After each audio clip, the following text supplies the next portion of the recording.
حاضرینو ته د خپل زرینو خیالات اظهار وکړي مولانا ډاکټر حافظ فضل حافظ صاحب.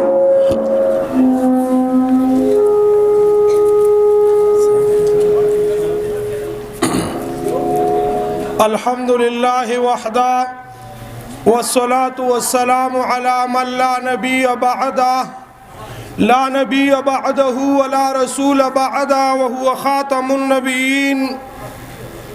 قال الله تبارك وتعالى في القرآن المجيد: من أعرض عن ذكري فإن له معيشة ضنكا ونحشره يوم القيامة أعمى قال رب لم حشرتني أعمى وقد كنت بصيرا قال كذلك أتتك آياتنا فنسيتها وكذلك اليوم تنسى قال رسول الله صلى الله عليه وسلم: إياكم والحسد فإن الحسد يأكل الحسنات كما تأكل النار الخطب. رونو درود شریف وای اللهم صل على محمد وعلى آل محمد كما صليت على إبراهيم وعلى آل إبراهيم إنك حميد مجيد. اللهم بارك على محمد وعلى آل محمد كما باركت على إبراهيم وعلى آل إبراهيم إنك حميد مجيد. محترم جناب استاذ العلماء جناب مولانا عبدالحکیم صاحب دامت برکاتہم العالیہ، فخر اہل سنت والجماعت جناب مولانا جانزیب مظہری صاحب دامت برکاتہم العالیہ، جناب مولانا عبدالخالق شاہ صاحب، جناب مولانا مفتی زرین شاہ حقانی صاحب او زمون د چنگلے جناب مولانا قاری صفی اللہ صاحب او نور پگڑ تعداد کی راغل علماء کرام، اللہ تعالیٰ نے ټولو دارا تک پخپل دربار عالیہ کی قبول و منظور کی. رونو چونکہ ددیخ کل خلق پا مخ کی زما خبر کل زبی ادبی گرم لیکن الامر فوق الادب. رونو ستاسو پا ذہن کے صرف دا یو خبر اکدم چھ پا دینن دور کی دا دمرا ڈلی پا دی مولانو کی ولی جوڑے شوئے. علن کی رونو زمون خدا یو دے، پیغمبر زمون یو دے، قرآن زمون یو دے، دا قبر سوال جواب زمون یو دی. رونو سرد دی دا دمرا ڈلی پا علماء کی ولی جوڑی گی. یو کتاب دی رونو دیوان متنبی دا آغا کتاب نم دے، یو عالم لکل رے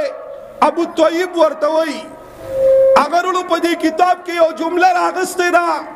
آغا وی تخالف الناس حتی لاتفاق لهم وی دا ارچا پا ار خبر کی یو بل سر اختلاف تی نہیں لگی.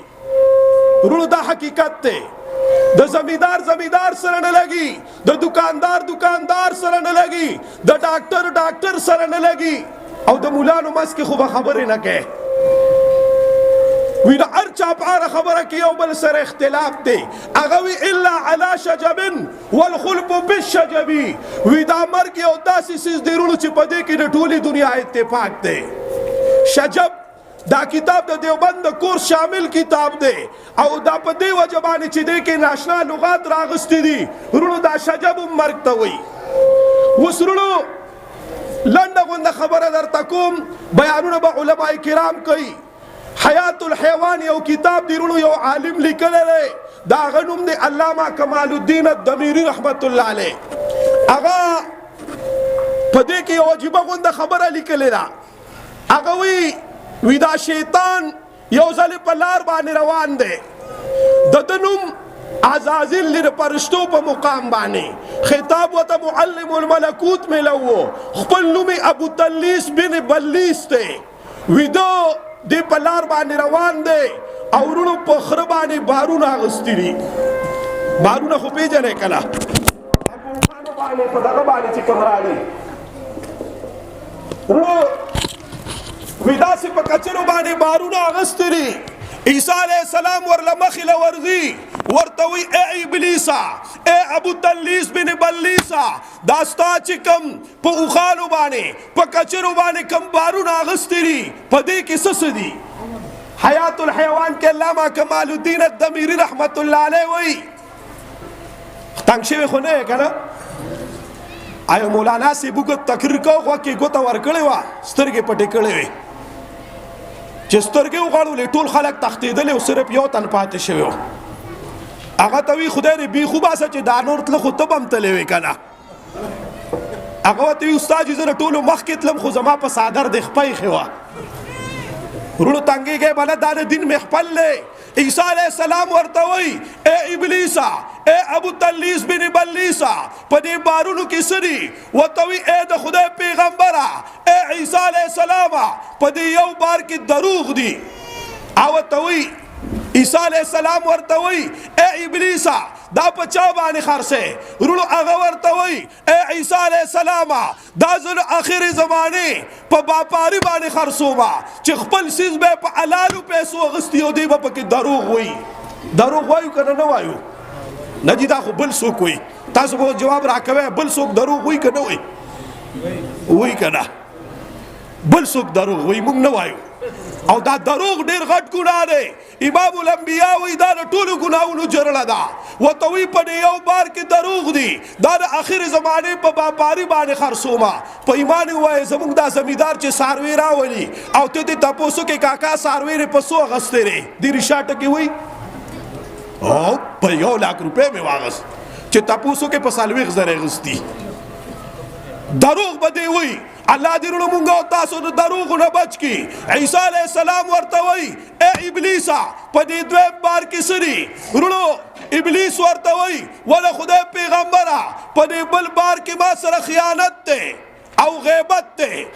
په دې بل بار کې ما سره خیانت ته ودا پچا باندې خرڅه عیسی علیہ السلام ته وی شیطان ورته وی د خدای پیغمبره د خیانت د اخر زمانه په دهقان او باغوان باندې خرصوما باغوان پیژنې کنه ودا د اخر زمانه په دهقان او باغوان باندې خرصوم عیسی علیہ السلام ورونو حیران دی حقیقت ته دا غستې کنه غستې چا چې د چازمکه کړي کنه او مالک خبرېږي نو دته نیم په نیمه فصل په پټه پټه کور ته رسولي ورونو خیانت ډېر لوی ګناه دی دا د منافق په نښو کې هغه نښه ده اذا من خانه کله چې ورسره څوک امانت کیږي نو خیانت به پکې کوي ورونو خیانت ډېر لوی ګناه دی بیا ورته عیسی علیہ السلام وایي اے ابلیسا په دې بل بار کې سری ورونو ابلیس ورته جواب ورکوي ورته وی د خدای پیغمبره په دې بار کې ما سره چې دی دا چغلي ده دا غیبت ته وی دا په چا باندې خرڅه ورته وی دا زر اخر زمانه په زنانو باندې خرڅوما چې دوه درې زنانه یو ځای کېږي لازمي به پر دې غیبت کوي کنه نه کوي نه بیخي نه داسې چپ ناستی چې ته باډو وې نه بیخي نه دا غیبت ډېر لوی ګناه دی د خدای قرآن وی ایحب احدکم ان یاکل لحم اخیه میتا وی که چېرې ته د خپل مړ ورور غوښې خورې د خدای قرآن وی فکرهتموه د هغه غیبت چې دی دا هغه غوښې خوراک دی بیا ورته وی په دې بل بار کې سری او ورته وی په دې بار کې ما سره حسد دی